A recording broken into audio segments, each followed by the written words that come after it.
So yes, so for those who, I think I've worked out with all of you maybe at least once. If not, that's okay. So I'm MJ. I run the Victorian Naginata Renmei group down in Melbourne. And obviously we are still in lockdown. So we'll do our best to try and give you some sense of what Naginata is, beginner techniques. So at any point, feel free to unmute yourself, put up your hand, whatever. If you have a question to ask or if you want to clarify anything. Again, if you can't see anything clearly where I'm doing it here, let me know. Same if you need me to repeat anything.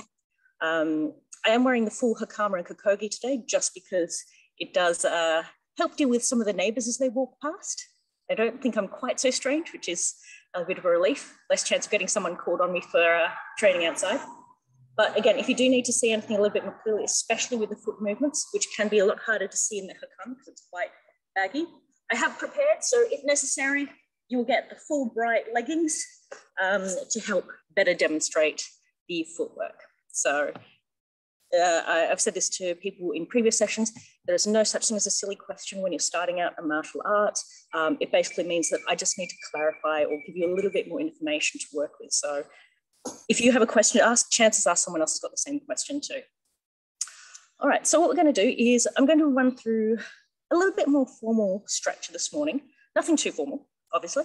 So we'll take you through reigi, which is the bowing in. We'll do a bit of a warm up with footwork and basic techniques that some of you may know. And if you don't, just try and follow along. I will try and explain them still before we do them. And then we'll work on a little bit more technique as well. So those of you who've done some of the previous videos or some of the previous sessions, you'll know some of these techniques. If you don't know them or you just want a little bit more information or refresher, again, just say the word. So we're just going to start with a bit of a warm up, just to make sure all of our bodies and muscles are working. To give yourself a little bit of room, just going to start with the head.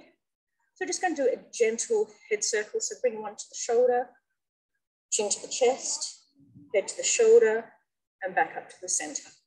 Again, shoulder, chin, shoulder, and then center. We're going to go back the other way. So turn to the shoulder, to the chest, shoulder, and up. Once more, shoulder, chest, shoulder. This time we're going to take a little bit more. So we're going to take our shoulders with this time. So this is my right shoulder. So I'm going to drop my right shoulder and my head down to that side. I'm going to drop my shoulders and head forward. I'm going to roll around to my left side, more flat, put my right shoulder back to center. So let it go a little bit. So now to the forward, forward, and up. And we're going to go the other way. So down to the left, forward, to the right, and up once more to the left, left, forward, right, and up. We're going to take a little bit more of the waist, so you're going to want to bend your knees a little bit on this one. So we're going to drop a little bit more perfectly to the side, so we're getting a long stretch up the left side here, to the right, forward, come down, to the left, and then roll it back up to the top shoulder. And again to the right, forward, to the left, and roll up. Going to do the same, but going down to the left side now. So to the left, forward, to the right, and left again, left, forward, right, and this will loosen up the upper body a little bit. We are going to open up our shoulders, so just put your hands on your shoulders. We're trying to bring the elbows forward, then up to the ceiling, out to the back, and rounding down to the front again. So we're trying to create as big a circle as we can, really warming up both the pectorals and the back muscles by the circle. So if you do have any injuries or issues or mobility issues of any kind, that's fine. Just modify any exercise or technique as you need, or you can ask me for advice on how to change it. We're going to go back the other way.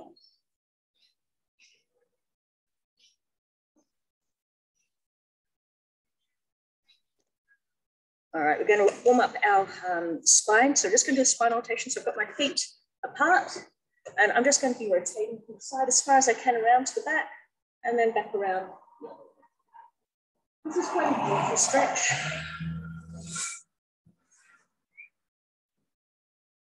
If you want to take it up a notch, you can step out a little bit so the back leg will come out for longer rotation. That's the upper arm.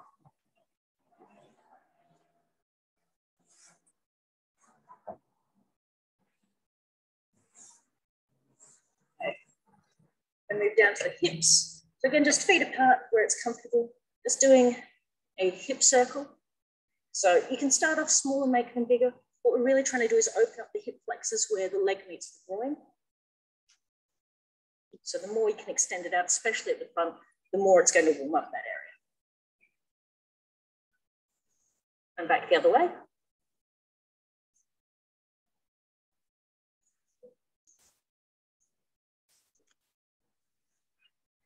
All right, going to warm up our quads. So just standing on one leg, picking up the other leg. So you're trying to keep your knees together. So you bring this leg up. So the stretch is on the raised leg at the front. It helps to stay at one spot on the ground. It's more likely to keep you from falling over. And changing sides.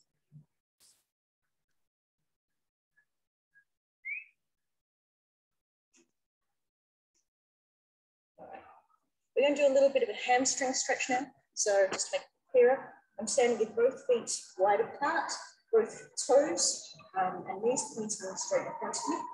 Both legs are currently straight. I'm going to bend the front leg. Stretch.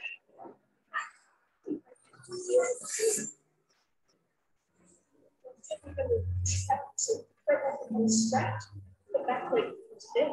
We're going to pull up that front toe. So you end up creating a nice stretch of the hamstring. So just basically moving from front to the back. So stretching at the back here. And then the other way. So stretching the front leg. But just in your own time. If you want to increase the stretch, you can lean more into it at the front. When you come back, lean forward towards the front foot. Then change sides. So turning around with the swapping legs either way. So bending the front knee, stretching the back leg, bring it back the other way and raise the front toe. Again, just in your own time, move between those two positions. Always just making sure that you're feeling that stretch at whatever depth you're doing the exercise.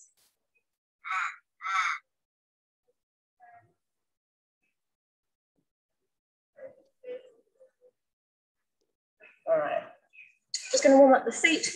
So you might need to steady yourself on something, that's fine. All we're going to do is just some ankle circles. So really try and make sure you're rotating as far as you can in every direction. And the other way.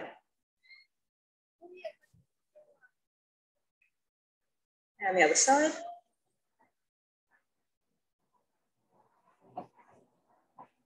Back. Okay, so hopefully we're all feeling a little bit warmer today. For now, anyway. So again, if the contrast gets too bad, let me know and I'll try and shift the camera around. If you can't see anything or you want clarification, again, just let me know. So what we're going to do is just start with a little bit of a discussion. So for those of you who haven't seen it before, this is what's called Egyptian Naginata. It's not what I normally teach with. It's what is fully made of oak, about 2¼ meters long. And up here, so about 50 centimeters down from the top, we have what would be considered the blade, the hub. So in an okuri-ashi naginata, this would actually be made of 2 slats of bamboo coming up to the tip and then topped with a little rubber protector. And the same at the other end, you have a rubber protector down here. We don't strike with this end so much, but there are some techniques that do use it. So with the naginata, I said, you've got your hub or the blade. So the curved face, this is always the sharp edge of the blade, and that's the one that you face towards your opponent. It's where you cut. And hopefully you can see it here, but you'll notice that the curve changes about 10 to 15 centimeters down.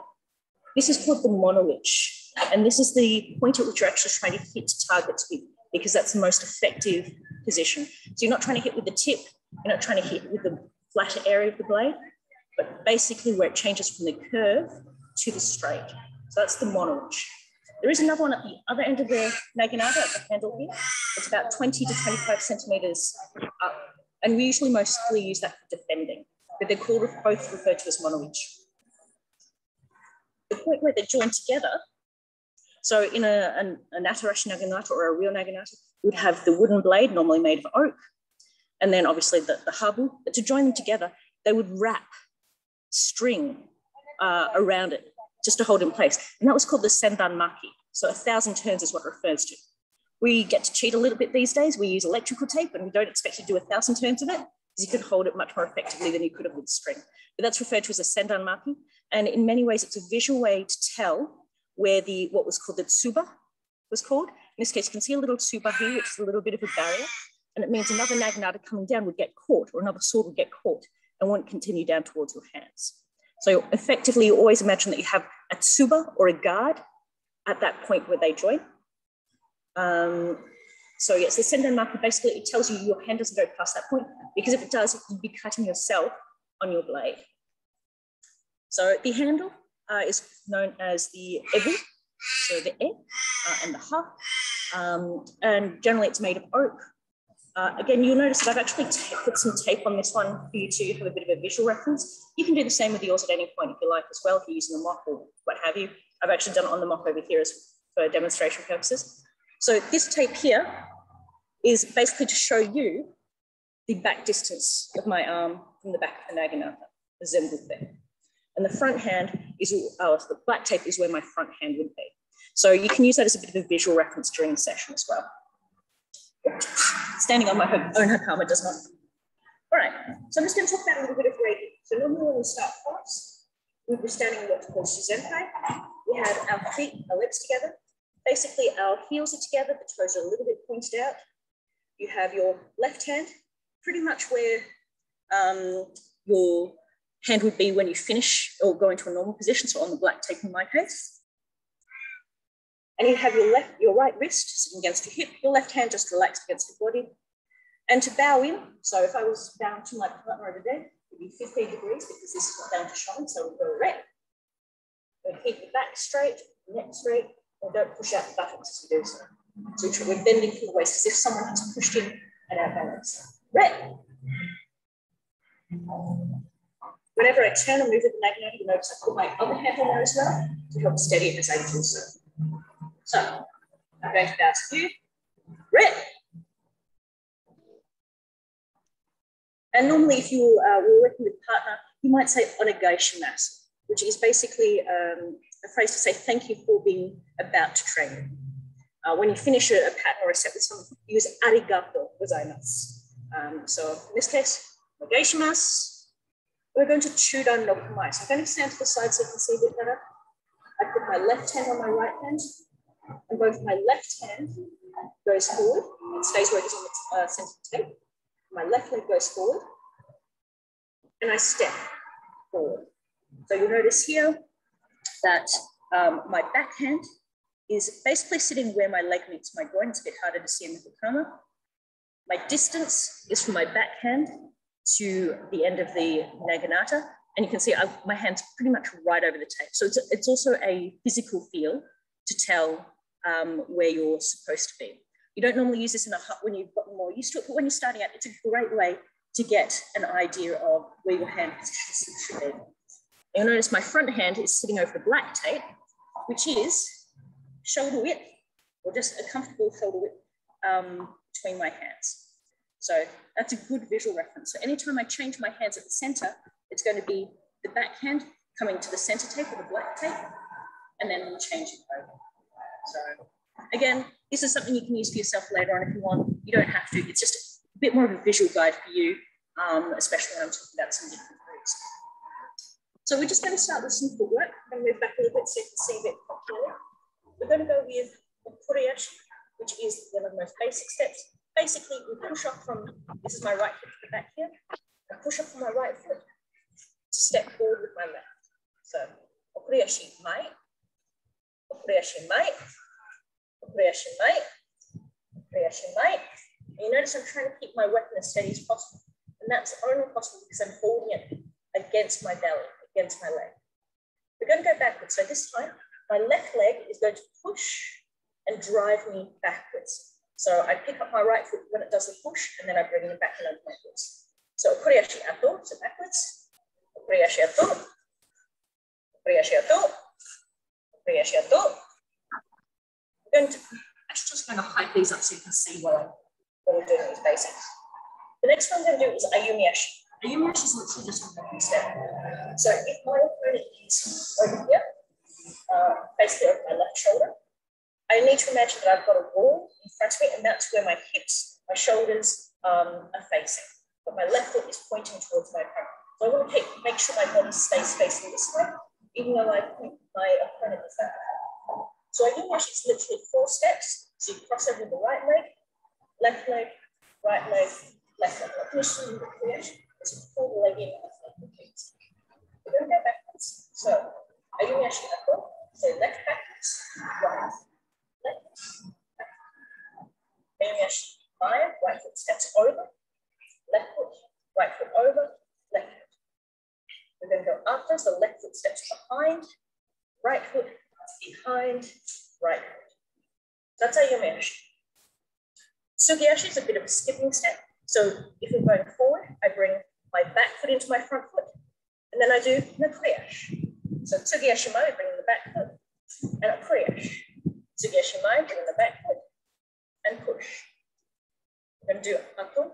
So we now bring in the back front foot. So tsugi-ashi ato, bring in the front foot, push off for the okuri-ashi. Tsugi-ashi ato, bring the front foot, and back. Bring in front foot, and back. Those are 3 basic steps.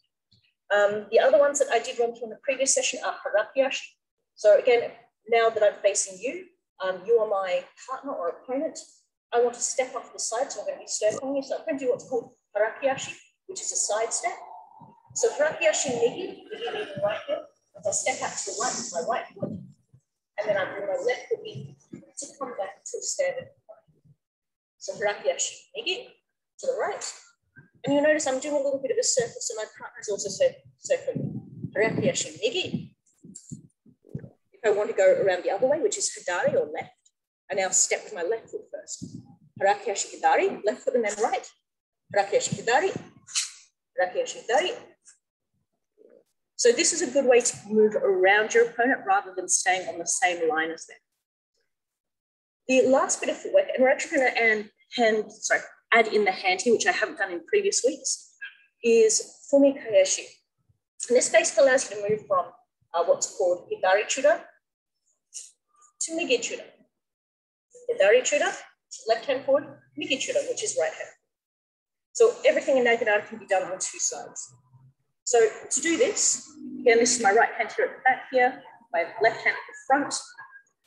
What I want to do is I want to bring my right foot to my left foot. So I'm going to step it forward as I bring my right hand to meet my left. So basically both your right hand and your right leg are coming forward to meet your left hand and left foot. Step back the other way, your left hand and your left foot are going to move backwards. This puts you into Chudan-no-kamae on the other side. So we're going to go back the other way, we'll bring the left hand and left foot forward, right hand and the right foot back. We're going to go to, I'm going to use a term which basically means to change over, so mochikaeshi. Don't worry if you don't remember the term. So mochikaeshi means pretty much to change sides. So mochikaeshi is for right hand and right leg in, left foot and left hand. Mochikaeshi, left hand and left foot in, right foot and right hand back. Uchikaeshi, bring it to the front. Let's back. Back facing out. Uchikaeshi, to the front. And step it back. Uchikaeshi, bring it to the front. And step it back. Once more, Uchikaeshi to the front. Step it back. Uchikaeshi to the front. And step it back. So this is a really easy way to move from working in one side of your kamae to the other. So once you get used to that movement, a lot of other techniques start to make a lot more sense. You also derive quite a lot of power from that changeover being driven by your hips. Did anyone have any questions about any of the footwork we've just gone through at all? No? All right, I'm going to take that as a good sign. Again, feel free to pipe up if there is anything you've got any concerns about or anything you want me to demonstrate. So normally at the start of class, I said we would have bowed in, which we did. And then your gore or your motodachi, so whoever's instructing at the time, would take you through things like the basic footwork, which we've just done, and then through some of the basic strikes. So we're just going to work through a couple of the basic strikes that we've done in previous sessions. So just going to lower my pants. So we're going to do furiagate. So then I have my opponent over here. My body is facing towards the camera, just so you can see my body position. We're going to do furiagate with furiagate, which is a cut to the hand. And all that's going to happen, so again, this is my right hand, my right leg at the back. I'm going to step through with my right leg and bring the naginata over so my body's not facing my hands. I'm now going to step with my left leg as I bring my right hand down to my groin, or my center rather. So it's kind of, it's always coming down to the center of the spine, center of the body. In this case, it's just around a little bit lower than my belly button. So it's kind of like half between my belly button and the base of my groin. Okay, and that's furiagate. I'm going to take a few steps backwards, so I've got a bit more room. Again, take whatever's facing me. So furiagate, right foot and right hand comes through. And now right hand comes to the groin as the left foot steps forward. Men. Tsugi-ashi. Furiagate, men ute. Step through. Men. Now, for those of you who aren't used to it, I'm just going to demonstrate a little bit of a feature of this one. So you notice both my hands start on the black and white tape, which is my shoulder position. As I step forward, my hands pretty much stay where they are, but as I come through, so I'm just going to come down here a little bit, my left hand comes off the tape and extends. And this allows me to change the height of my naginata at the end of the cut. So if I'm against someone who's probably shorter than me, my hand will probably end up down by the black tape. If I'm against someone taller than me, my hand will be above the black tape. And so this is how you change the height of your target. So you don't change the technique. All you do is you let the left hand slide as it's coming down until you've determined the correct height to stop. And in order to stop, all you do is you clench that front hand, that left hand, in this case, to stop the movement. That's called tsunuch. We'll just do that a few more times. So, again, this is my right side, right hip. Furiagate, men ute, step through. Men. Good. I'm going to change weapons as it were, just so that you have the same visual, but I'm dealing with the same issues as you. Here's my broom. In the black tape for my center hand, white tape for my back hand. All right, so furiagate, men ute, men. And again, you can see my hand has shifted forward of the black tape to allow for height. In this case, you're aiming for the height of someone who's very similar to yourself. So for most part, you'll probably be about a fist width from where your hand started. Okay? Coming back in. Furiagate, men ute, men. Tsugi-ashi. Furiagate, men ute, men. Tsugi-ashi. Furiagate, men ute, men. Good.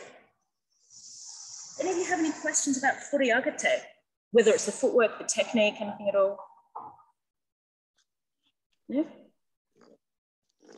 All right. Again, feel free to pipe up at any time. There is no such thing as it being too late to ask a question. So, Tom, did you have a question there? Yeah, maybe it's just a beginner thing, but as I sort of like come down, I feel like I'm sort of almost going in a circle as opposed to coming down straight. So can you just demonstrate what you mean by the circle again? Just so like looking head on, coming down, instead of coming down in sort of a straight line, it almost feels like I'm... Okay. Actually, to be fair, that's technically kind of correct. So it's very hard to come down in a straight line, especially when you've got something that's unbalanced. So don't worry too much if you've got a little bit of a wobble. So when we're doing furiagate, you're trying to get as straight a line down as possible from over your head, but don't worry about a little bit of wobble at this stage. Again, that is a beginner thing, but also because we're using things like brooms which aren't balanced in the same way. So don't stress about it. When we do what's called furiagate, which is the leg version of it, you do actually come down on a slight angle. So not fully straight, but a mild angle so that you're moving around the body. So for furiagate men, you are trying as straight as possible, but don't worry if it's a little bit angled. And again, with these, don't stress too much because you are probably going to get a little bit of a wobble at this point, especially because these ones, I don't know what entirely you're using. In this case, the balance is pushing to the sides. So it's never going to be as nicely balanced as a naginata. You can take the head off if you can, and that may assist, but this is also a good way to get that feel for the momentum. and the weight of having something a bit longer. So if I try and demonstrate here, in front on with my grip, I'll go on the same one. So if I come up here, I'm trying for as straight as possible and try and bring it down in that straight line. One of the reasons some people do get a bit of a wobble is just because their upper body isn't used to this positioning and that rotation. But it's very hard to diagnose, I guess, from here. So as long as it's mainly coming in a straight line, I really wouldn't stress at this point because these improvised weapons aren't balanced in the same way. If you're mostly straight, then that's great. That help? Yep, thank you. Okay. Sorry, I tend to get a bit babbly when I'm explaining things, so always feel free to cut me off. So we're going to do the this, which is furiagate sune, which is cutting down to the leg. I'm going to demonstrate with the Naginata instead, just so you can see the line.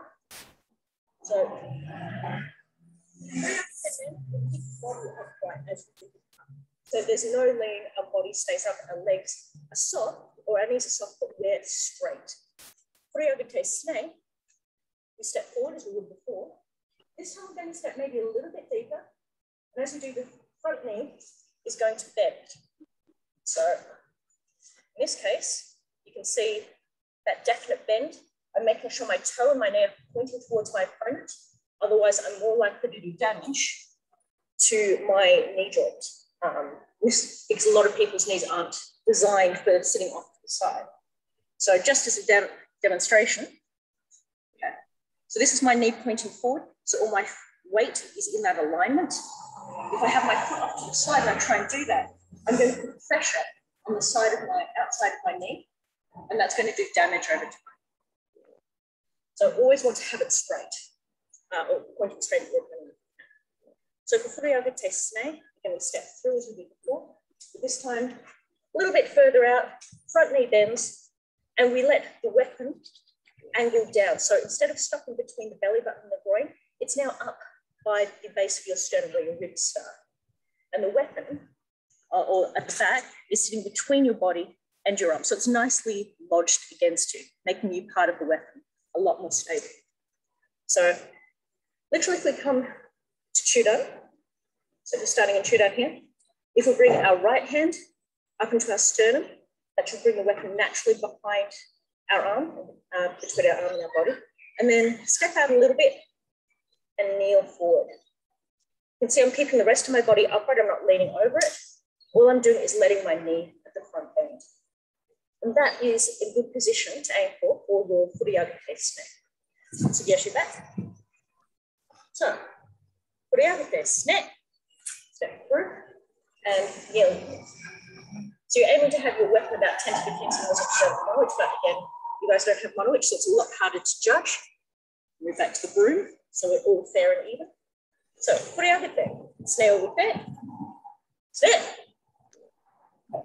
So again, furiagate, snail with that, snip.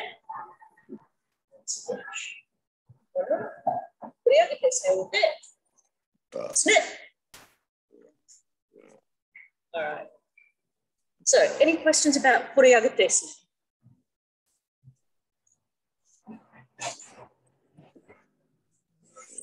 No? All right. So we're going to look at hasso. I'm just going to spotlight myself to make it a little bit easier for everyone. So hasso is going to start using a change of our body direction and change of hands. Again, those of you who did a face-to-face session with me before lockdown, you'll have run through hasso a little bit and in some of the videos previous. So hasso-no-kamae, all the body is doing.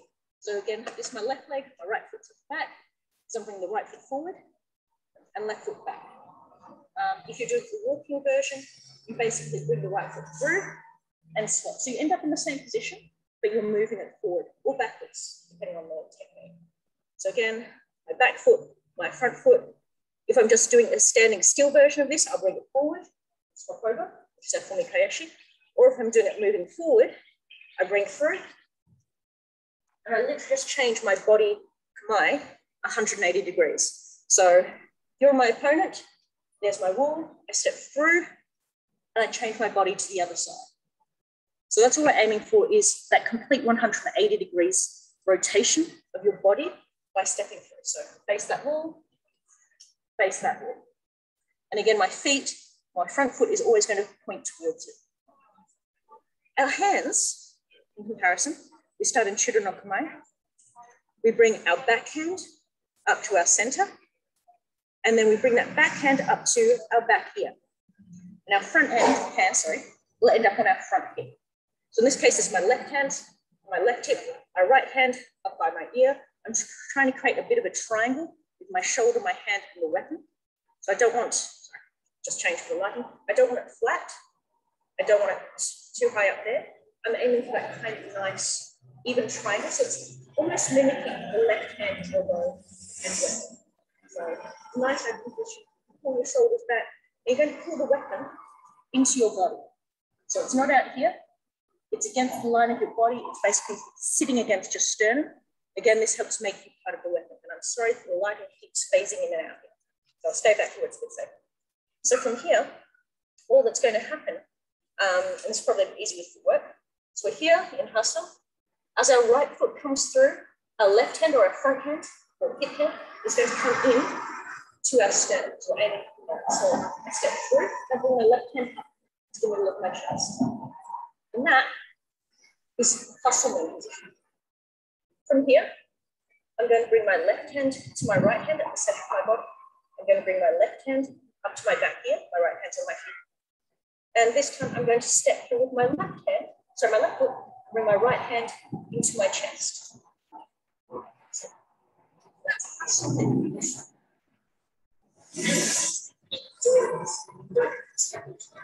this is my right hand, my right hip. I go to hasso-men, my right hand to my left, right hand to my ear. I step through with my right foot, and my left hand goes to my center. I'm going to bring my left hand to my right hand at the center, left hand to the ear, right hand to my center as I step through.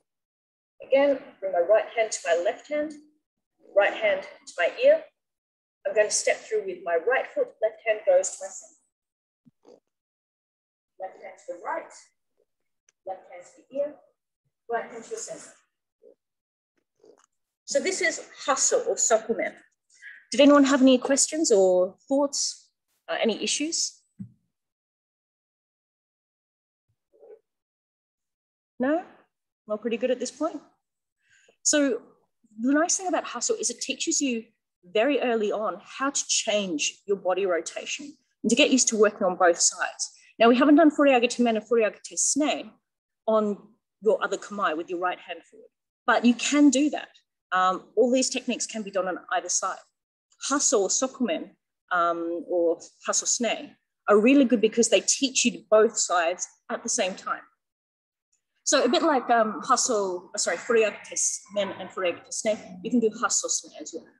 So Naginata for reference point. Same kind of thing. Instead of staying upright, when we finish the hasso-men cut, we extend the front leg a bit more. And in this case, you're going to let your front hand come down close to your body in order to create that angle. So it starts there and it slides back as you come down in the cut. So it doesn't stay on that tape, it's always shifting to help determine the height. So if I go into hasso, my right hand here comes to the center, right hand to the ear. Front hand will now come to my chest as I come down. So I'm stepping forward, a little bit deeper, staying bending the front leg. Now I can straighten up a little bit, so push back on that front leg. Left hand or back hand to the center, back hand to the ear. Front hand to your center as you kneel through. Back hand to the center, back hand to the ear. Step forward.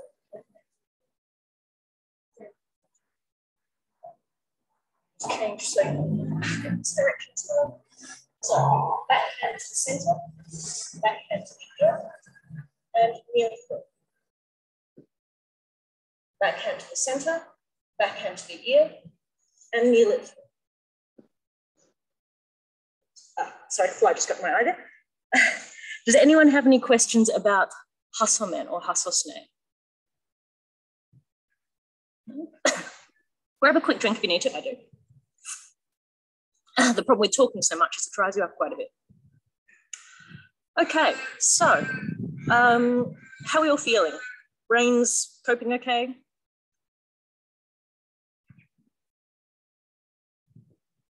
Yeah? You can give me thumbs up, thumbs down, or you can use the emojis to do that as well. I don't mind. We've got about another 20 minutes or so. Not that I'm going to stick too close to the time. So we've done your basic footwork, or reviewed that. We've looked at your furiagate-men, furiagate-sune, hasso-men, hasso-sune. I want to teach you another technique, which is kind of a combination of both of them. And it's one usually used for when we're warming down, or sometimes when we're warming up. It's part of a bigger sequence, which is an enlarged version of all techniques. Now this one's called Jogeburi.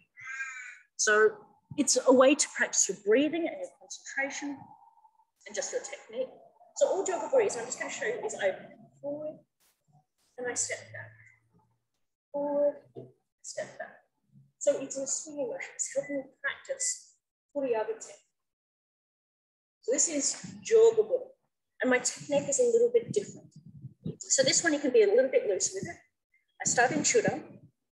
I bring my back foot up to my front foot as I bring my weapon up as opposed to doing furiagate. When I come down, I'm going to bend both knees, and the front knee is going to be a little bit deeper, and I stop the motion. My front hand touches my front leg. So my back hand is actually behind my hip. So this is quite a big swing. And I push up from the back foot. And down. So this is Jogeburi.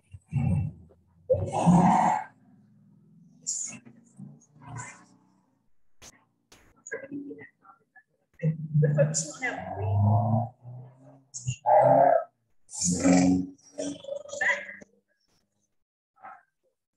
So breathing in as you come down, breathing out.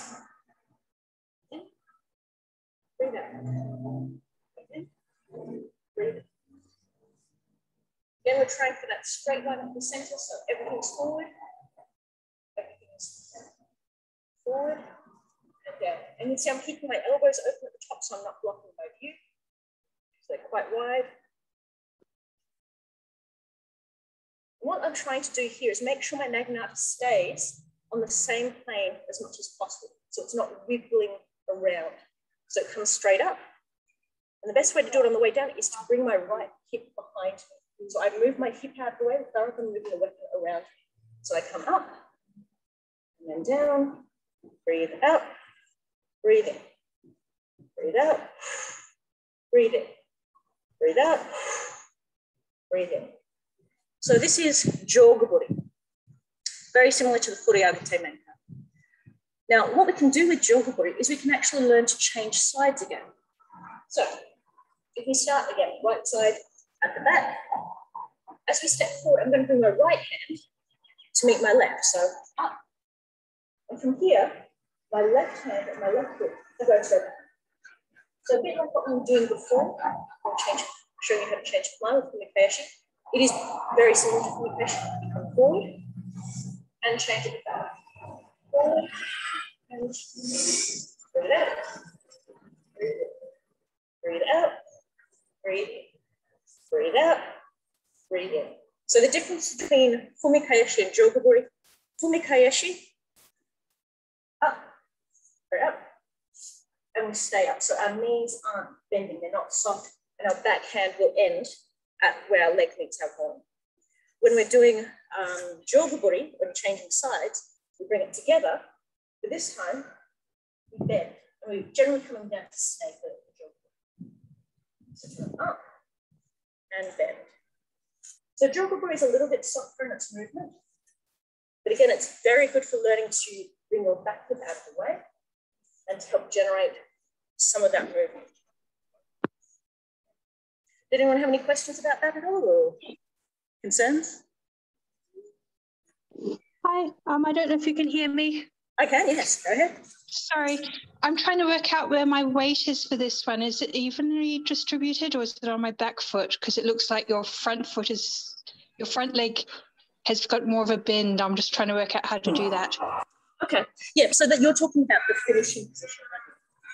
So if I come up here, everything's obviously it's going to be very centered because we're all upright.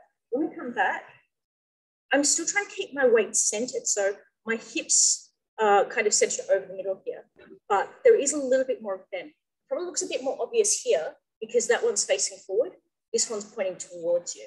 So I don't know if you can see, but they're pretty even. So it's a bit like doing a squat, except the front foot turns out to meet or to point at your opponent. But everything you do, you're really trying to keep your weight centered over the center of your body between your legs quite evenly. It makes you a much more stable practitioner. And again, it's not easy to get that balance early on, so don't stress too much. As long as you're not sort of falling or wobbling over, this will be fine. So coming up, everything's, and when you're here, think about pulling the thighs, the hips, the core are all up and tight. They'll help you balance. And come back, just gently bend both knees. Think about doing a squat, and that'll give you a pretty even positioning there. So up and squat. Up and squat. You're not doing a really deep squat. Just supposed to be very gentle there. But if you don't bend, your hand doesn't reach your leg until you're way back here. So by bending, you actually stop the motion a little bit earlier. Does that help answer your question there, I think? It does. That was brilliant. So your front leg is supposed to have your, for want of a better word, my broomstick, resting on it at the end. Is that stopping it? Yeah. Yeah, so basically when you stop the motion, what's happening is my front hand is now resting against my leg. Oh. Yeah, and that's kind of that when it tells you to stop, basically, rather than ending up back here, which is really awkward position, or out here, which is too forward. So by bending the knees and letting the hand drop to the leg, you can find that position every single time. So would you bend your knees more if you want to strike low on another person's body, or? So the only time to really bend our knees is something like with Jogeburi, so this one here, or if we're doing a snake cut. So, okay. But in that case, it's really only the front leg that's going to bend, and that's to help get you that depth and that few extra inches to still keep your distance, but still make the attack. So snake has the bend, Jogeburi has a bend as well, but it bends both knees. I mean, your knees should always be soft. You don't want them locked because you're going to do more damage if you do that. The softer they are, the easier it is to spring back and forward. They act a bit like, literally like a spring to help move you much more quickly and efficiently. So always have them soft, but a deliberate bend is for snare and Jogeburi. Thank you. No problem. Anyone else have any questions or things they want to clarify? Okay, so while we've got a bit of time, we are going to have a look at Uchikaeshi, which is a set pattern, and it uses the techniques that we've worked through. So we have furiagate men, we do hasso-men, we do hasso-men, we do hasso-sune, hasso-sune, and then tsugi-ashi backwards. This technique can actually be done forwards and back. We're only going to worry about forwards. If you don't have a lot of room, you can just move back after each attack. So I'll try and pause a little bit in between each of them. So again, I'm standing on the side. That's my opponent over there. This is my right hand at the back here. We're going to do furiagate men. So I'm just doing small steps. I say camera. Men. We bring our back hand to our front hand, back hand to our ear. Hasso-men. Men. Front hand to the center. Oh, sorry, back hand to the center, back hand to the ear. Hasso-men. Men. Back a little bit. Back hand to the center, back hand to the ear. We're going to do hasso-sune, so kneeling into it. We're going to bring the back hand to our center, back hand to our ear, and we're going to move forward into the attack. Now, we're going to go tsugi-ashi backwards as we do back hand to the So that is Uchikaeshi. So we'll work through that again. So, furiagate men, stepping forward. Men. Hasso-sune, so bring the hands to the center, back hand to the ear.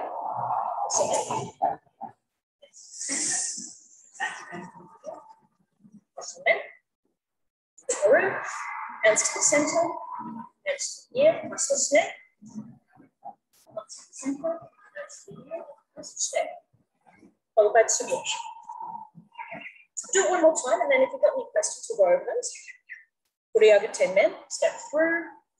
men, hasso-men to the center, men, hasso-men to the center, men, hasso-sune to the center, snap, hasso-sune again, center is here, snap, and find a little tsugi-ashi to give us clearance. Does anyone have any questions about that particular pattern or any of the techniques or how to chain them? I know it's a little bit harder when you're doing the biasing.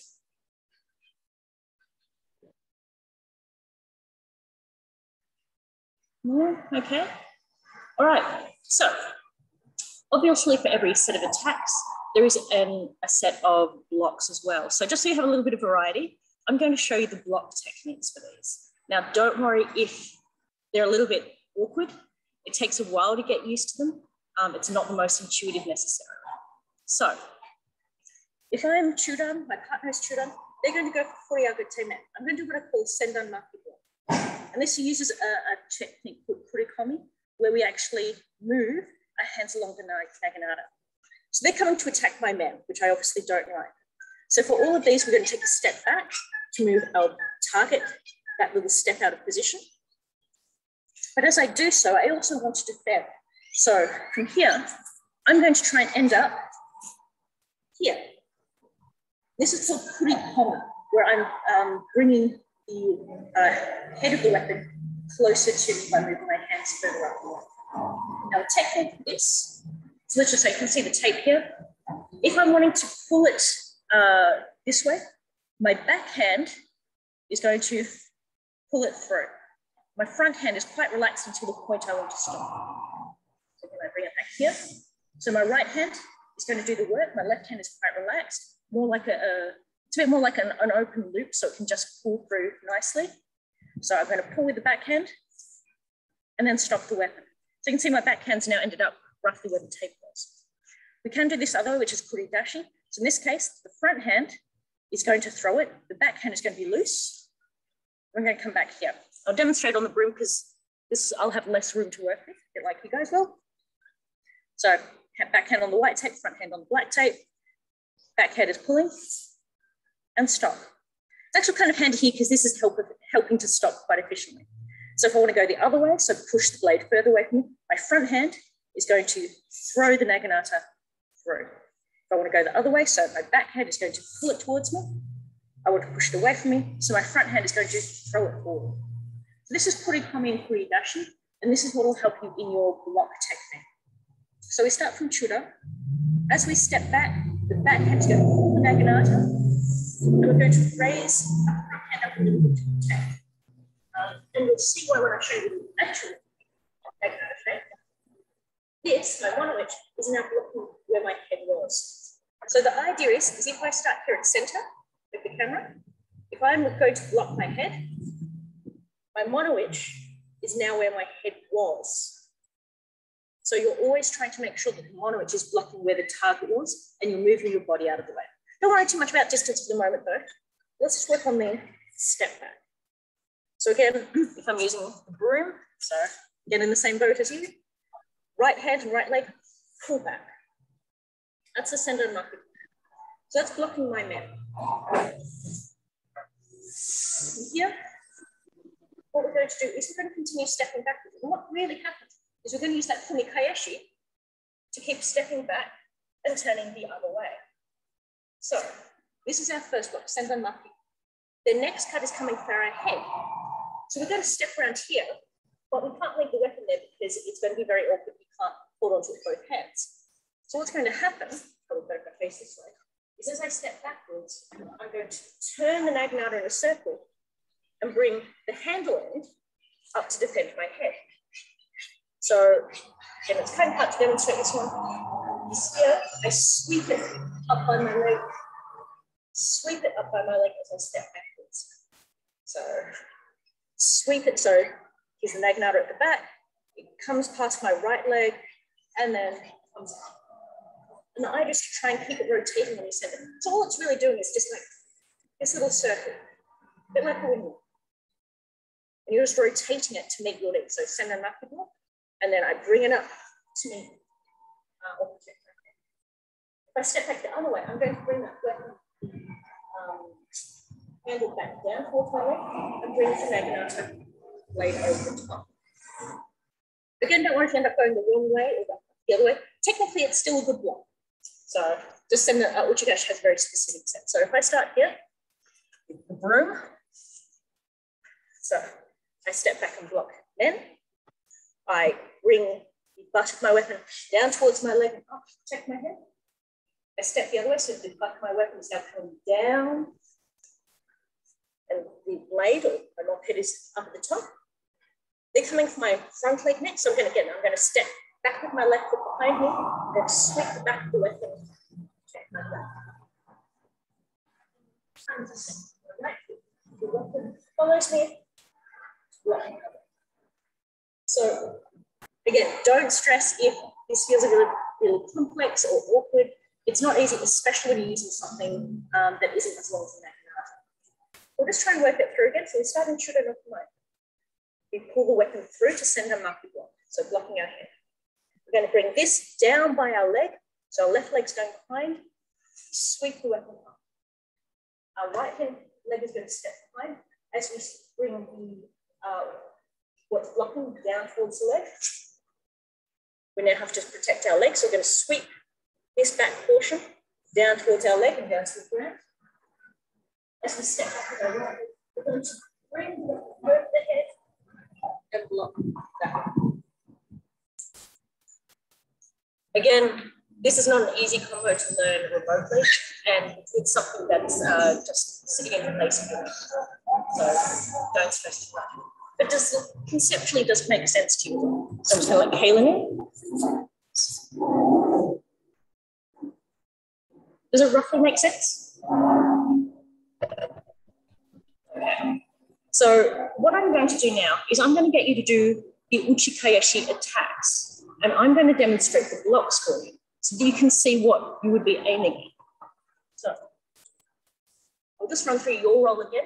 So you're going to go from Chudan, you're going to go furiagate-men, you're going to go hasso-men, you're going to go hasso-men again, and you're going to go two hasso-sune. Hasso-sune. Whereas I'm going to be showing you the blocks so that you can see roughly what you've been aiming at. So you come into position, you don't have to be facing me. This just helps if you're, again, doing it later at home. So we're both in Chudan-no-kamae.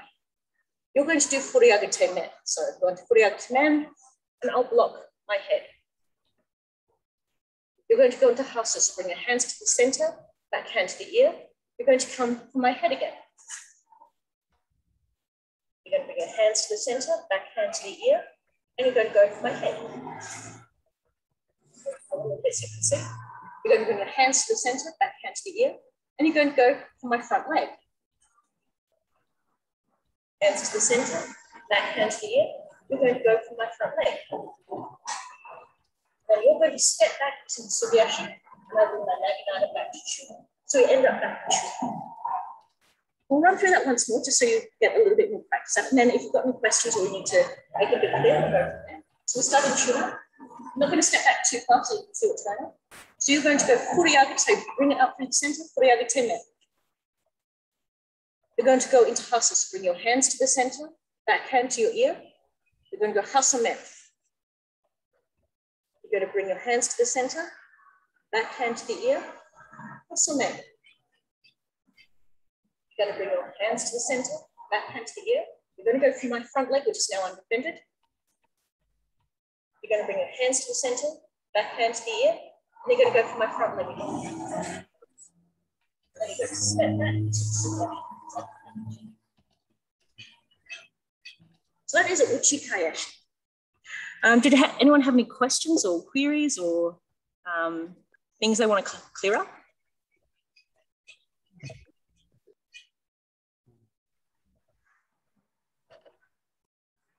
We're generally pretty quiet at the moment. Okay. So now that you've seen how I do the blocks, I'm going to walk through them again with you, just so that you can do it one more time. And then I'm going to make the attacks and you can practice making the blocks. So again, I'll work with the mock so you can see exactly what you'd be doing as well. So our first one, as they come through again, we drag with our backhand to block our head. Again, don't worry if you don't get it too clean, as long as you're trying to block the target. Then we're going to sweep it down around our center to block our head. Our right foot now comes back, we step back to block our head. We step back with the left foot behind to block our leg. We step with the right foot behind to block our leg. Don't worry too much about this position. It's going to feel weird, but what we're aiming for is actually this, which is better. All right. So again, don't worry about timing being off, because Zoom, there's always a bit of delay anyway. If you need to change space or move backwards or forward to make more room. And don't worry if you don't have the sides correct necessarily, or the arms in any particular position. Just think about trying to block the target that I'm after with the opposing end of your weapon each time. So I block it with the head of my Naginata, I block it with the base of my Naginata, I block it with the tip of my Naginata, I block it with the base, I block it with the tip. So as long as you're trying to aim for that, your body will start remembering the motion, and we can tidy up technique when we're in a better position to do so. So I'll start in Chudan, you'll start in Chudan. I'm going to come forward and do furiagate, so you're going to pull back to block your head. So sendo-naki block. Men, back here. I'm going to go to hasso. You're going to turn and block with the other end of your head. Now, you're going to do the same thing. So you're going to turn and block your head using the other side of the weapon. We're now going to do 2 leg cuts. So again, you're going to turn and block with the other side of your weapon for your leg. And again, you're going to turn and block your leg with the other side of the weapon. I then go tsugi-ashi, and you bring your weapon up into Chudan-no-kamae. We'll do that once more. So again, we're going to start in Chudan. You're going to step back and block, pull the weapon in to do your sendo-naki block. So furiagate men. You're going to turn and block your head again. Men. You're going to turn it and block with the other side. Men. You're going to turn and block your leg. Snap. You're going to turn and block your leg using the other side of the weapon. Snap. Chudan.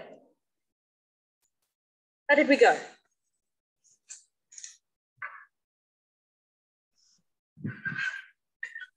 Yeah, it's pretty good. Yeah. Is it starting to feel a bit smoother or a bit more natural to try and do that? Yeah, it feels kind of, you know, everything sort of leads into the next. Just sort of wondering, at least with when we're bringing it in to block high, are we really trying to brace it against ourselves like with the other ones? Okay, so it actually varies a little bit, the technique for each one. So with the first one, what we're doing is we are holding the weapon against our body, but mostly here at the back hand. So this is not jammed in because that's too tight. So this front elbow is a little bit relaxed. There's a gap about a foot there. It's more about the backhand being lodged against the body because that makes you part of the weapon. When we turn around for the other one, we bring it through. So this is the position we're actually at. So both our elbows are out. The weapon is, sorry, I'm trying to get a bit more gradient against the color. It's basically sitting between our pectoral muscles on our chest. And so it's joining here at the center of our body. So it's locked there, but our elbows aren't in. So elbows kind of relaxed. It's more about that pull back against your chest to make that connection. So that's the second member. The third one, it's the same thing. It's just on the other side now. So hands are fairly relaxed, elbows are fairly relaxed. You're trying to connect here at the center of your body. For the 2 snake ones, so if I step through and do snake, the actual position we're trying to do is called gedan, and it's a little bit easier to show here. So gedan, if you come from Chudan, this is a gedan. So the back hand is pretty much just rotated up to the shoulder, and the front arm is low. So our first block, is sendo-naki. Our second block is open here.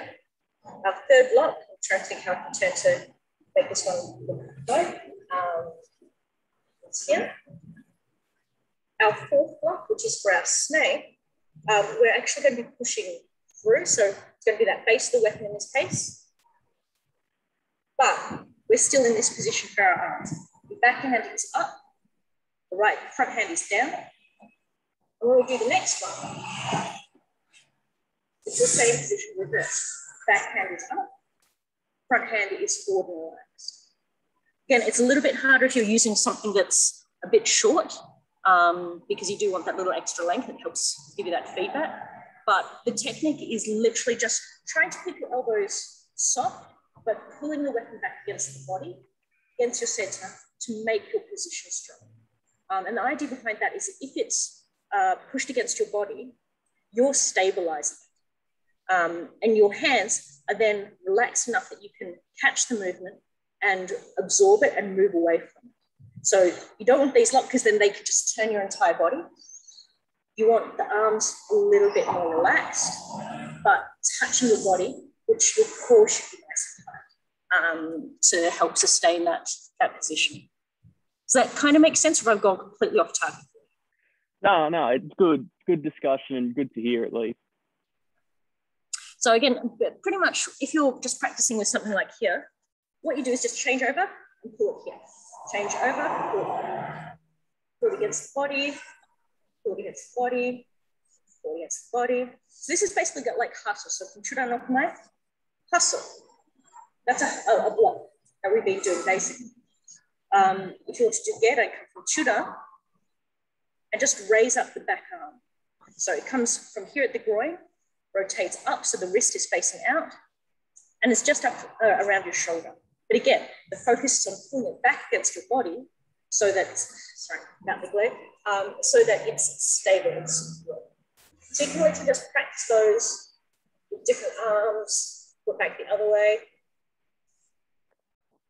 As long as you've kind of got that diagonal and it's crossing at the chest and your arms are kind of in that open, relaxed position, whichever way you do it, you'll start getting a feel for those blocks, and they'll make more sense when you have to start using them to chain them together.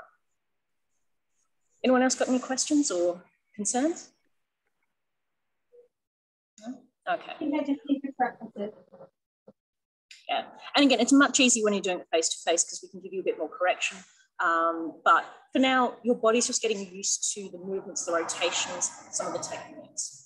I had been going to go over the two kata again today, but we kind of run over time, just focusing on Uchikaeshi. But hopefully you feel like you've got a fairly good regrounding in all the footwork and those basic cuts in Jogeburi, now that we're doing Jogeburi, and changing kamae, as well as a few blocks and Uchikaeshi.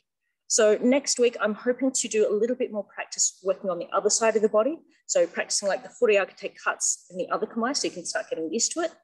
Hasso you can already do on both sides, which is great. We might start looking at the kata again in a bit more detail, so you can learn a bit more about the blocks for those roles. But if there's anything particular that you do want to discuss or have questions about, again, just message the group and we can see if I can incorporate it for you in the next sessions as well. But yeah, any other thoughts or feedback from anyone? Concerns, last minute questions?